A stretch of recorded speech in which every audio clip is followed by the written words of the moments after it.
India में एक Chinese app trend कर रही है जिसका नाम है bat BMS. I am pretty much sure आप में से काफी सारे लोगों ने उसको या तो यूज किया होगा, और अगर यूज नहीं किया है, इंस्टाग्राम यूजर है, ट्विटर यूजर है, तो सुना जरूर होगा। आज मैं इसी टॉपिक पे बात करने वाला हूं, और ये जो टॉपिक है मैं 3 पर्सपेक्टिव से कवर करूंगा। पहला, अगर आपके पास में कोई भी ईवी व्हीकल है या फिर ई रिक्शा है तो आप इससे कैसे बच सकते हो। दूसरा, एक चाइनीज एप्लीकेशन अगर इंडिया में आके इस लेवल तक की चीजें कर सकती है तो ये कितनी ज्यादा डेंजरस हो सकती है। थर्ड नंबर पे ये आता है कि एज अ यूजर हमारी क्या रिस्पॉन्सिबिलिटीज बनती है अगर हमारे सामने कोई भी ऐसी एप्लीकेशन आती है। सबसे पहले समझते हैं बैट बीएमएस है क्या, इंस्टाग्राम, फेसबुक, ट्विटर पे ये ट्रेंड क्यों कर रहा है।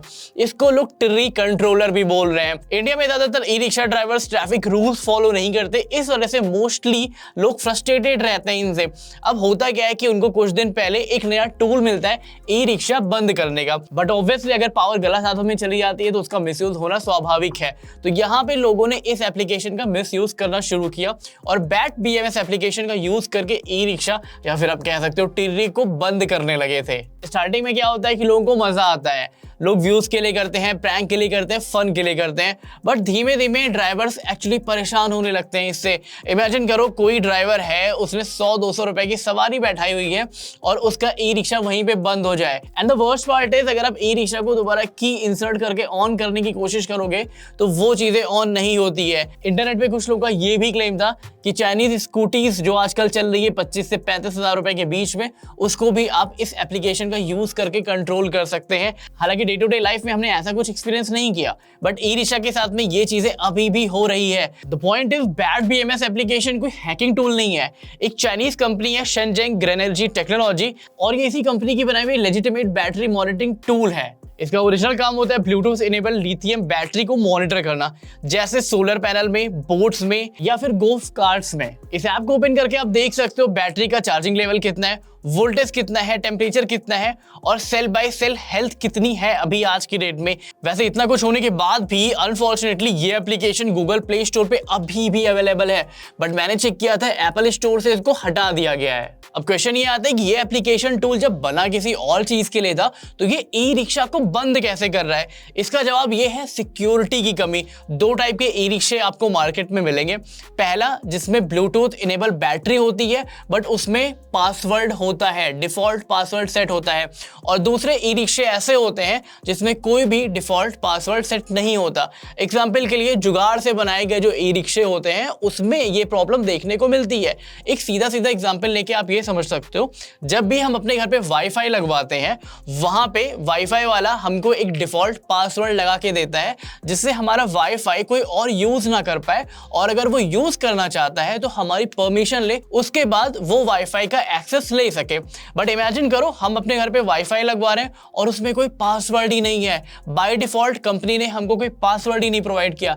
यहां पे फनी चीज ये हो जाएगी, हमारे पड़ोसी लोग हमारा वाईफाई यूज करेंगे और हमें इंटरनेट स्पीड कम मिलेगी, हमारा काम नहीं हो पाएगा। सेम कुछ ऐसा ही सिनेरियो बैट बीएमएस एप्लीकेशन के साथ में हो रहा है। जितनी भी ई रिक्शा कंपनी ऐसी हैं जिन्होंने अपनी ब्लूटूथ इनेबल बैटरी में कोई भी बाय डिफॉल्ट पासवर्ड सेट करके नहीं रखा है, आपको विद इन 15 सेकेंड्स लगते हैं उसको हैक करने के लिए, या फिर आप कह सकते हो कनेक्ट करके कंट्रोल करने के लिए। बट कुछ अच्छी कंपनीज हैं जिन्होंने बाय डिफॉल्ट पासवर्ड सेट करके रखा हुआ है, आप उनके साथ में कनेक्ट नहीं कर सकते।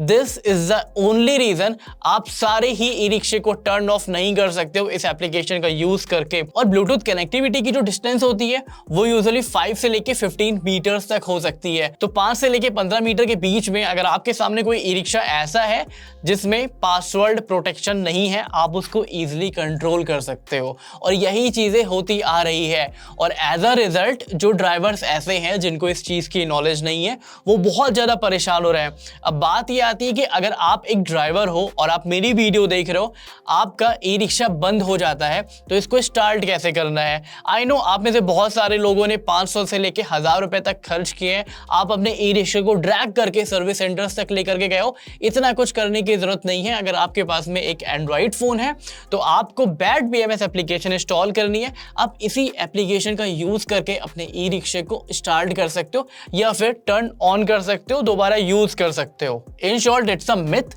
कि ये एप्लीकेशन आपके ई रिक्शे को हैक कर सकती है। ये एप्लीकेशन खाली उन्हीं ई रिक्शे को कंट्रोल कर सकती है जिसमें अनसिक्योर्ड ब्लूटूथ लिथियम बीएमएस है। तो इससे आप थोड़ी देर के लिए परेशान हो सकते हो, बट घबराने वाली बात नहीं है कि आपका ई रिक्शा कंप्लीटली डेड हो चुका है या फिर आपकी कोई भी ईवी मशीन कंप्लीटली डेड हो चुकी है। अब बात करते हैं, अगर आप नया ई रिक्शा लेने का प्लान कर रहे हो या फिर नई ईवी मशीन लेने का प्लान कर रहे हो तो आपको क्या चेक करना है। आपको सिंपल सी चीज है, जो भी आपका सेलर है उसको ये बोलना है कि मुझे अनसिक्योर्ड ब्लूटूथ वाला ईवी मशीन नहीं चाहिए या फिर अनसिक्योर्ड ब्लूटूथ वाला ई रिक्शा नहीं चाहिए। मुझे आप एक बाय डिफॉल्ट पासवर्ड सेट करके दो और उस बाय डिफॉल्ट पासवर्ड में नंबर्स होने चाहिए, अल्फाबेट्स होने चाहिए और एट द सेम टाइम कुछ सिंबल्स भी होने चाहिए। जो अल्फाबेट आप सेट करोगे मेक श्योर कि उसमें एक कैपिटल लेटर हो और एक स्मॉल लेटर जरूर होना चाहिए। एक ये स्टेप फॉलो करने के बाद जब आप अपना पासवर्ड क्रिएट करोगे, I am pretty much sure कोई भी आपका ई रिक्शा या फिर ईवी व्हीकल को हैक या फिर कंट्रोल नहीं कर पाएगा। अब बात करते हैं एक सीरियस टॉपिक की। India versus China IT war कुछ नया नहीं है, पास्ट में भी ये चीजें होती आई है। चाइनीज स्मार्टफोन्स मेकर ने हमारा डेटा स्टील किया है, उसके लिए बहुत सारे केसेस भी उनके ऊपर हुए हैं और अभी एप्लीकेशंस आ रही है। नॉट ओनली दिस, पास्ट में कई सारी एप्लीकेशंस को डेटा स्टीलिंग के लिए बैन भी किया गया है। तो क्या हमारा सिक्योरिटी सिस्टम इतना ज़्यादा ईजी टू हैक है या फिर ईजी टू कंट्रोल है कि एक फ्री एप्लीकेशन का यूज़ करके हम एक दूसरे को इस तरीके से कंट्रोल कर सकते हैं? I guess this is the time कि गवर्नमेंट को इसके बारे में ज़रूर सोचना चाहिए। और अगर आप यूट्यूब पे ये वीडियो देख रहे हो, इसको डाउनलोड करके सारे प्लेटफॉर्म तक स्प्रेड कर दो and tag central government, so that central government इसको नेशनल सिक्योरिटी का मुद्दा समझे और इस पे कुछ सीरियस स्टेप जरूर ले। इस वीडियो के लिए फिलहाल इतना ही रखते हैं। आई अंडरस्टैंड आज का टॉपिक आपको फनी नहीं लगा होगा, बट हाँ इन्फॉर्मेटिव जरूर लगा होगा। So subscribe to Hardwire News. मिलते हैं नेक्स्ट वीडियो में। This is Nikhil Shrivastava signing off. Do not miss use any single IT tool और एप्लीकेशन।